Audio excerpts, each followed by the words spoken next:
इसीलिए सीता जी ने वनवास के समय कहा है कौशल्या जी से, माँ जब सेवा का सौभाग्य आया तो विधाता ने वनवास दे दिया। ये मेरा दुर्भाग्य है कि मैं आपकी सेवा में। मेरी प्यारी बहन बेटियों, विवाहित होके ससुराल जाओ, अपने भाग्य अनुसार बड़े घर में जाओ, छोटे घर में जाओ, ये आपकी किस्मत है। फटा पुराना पहनने को मिले अपने जीवन का दुर्भाग्य मत समझना।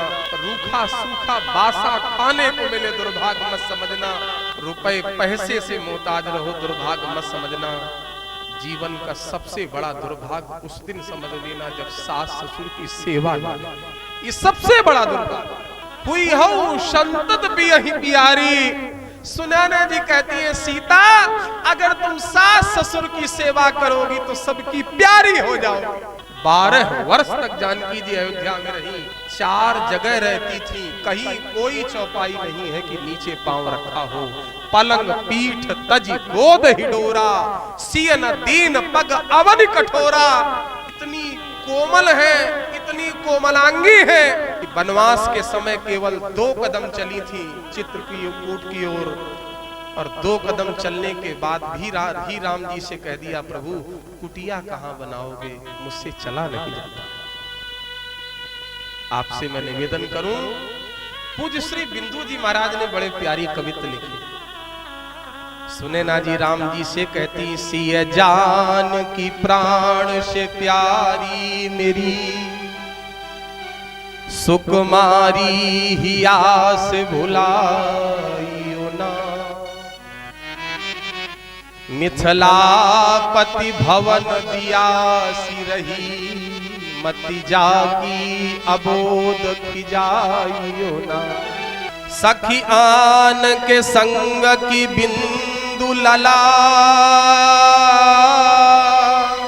अखियन से ओट पठाइयो ना।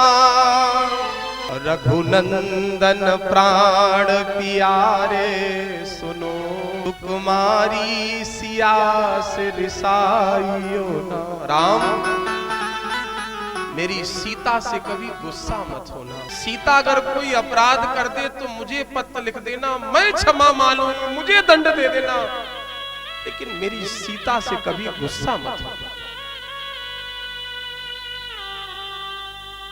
विधाता की गति कितनी निष्ठुर होगी, ये विदाई के दिन सुनैना जी नहीं जानती थी। 7 महीने की सगर्भा जानकी जी अयोध्या से रोकर निकाली जाएगी। आपसे मैं निवेदन करूं, सुनैना जी कहती, बेटी सबकी प्यारी हो जाओगी अगर इतना करोगी। मैंने बहुत से ऐसे लोगों को देखा, बुरा मत मानना, जो अपने एकलौते जवान बेटे की मौत पे नहीं रोए। नश्वर रूप जगत सब देखो हृदय विचार।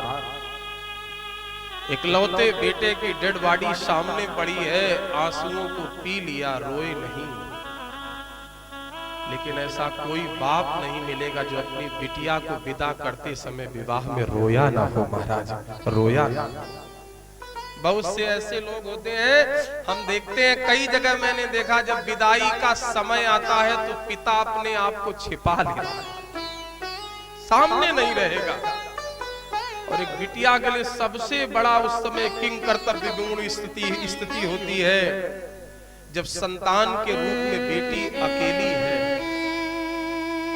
न कोई भाई है न बहन है, और दुर्भाग्य से माता भी स्वर्गवासी हो गई, केवल पिता है, बेटी है।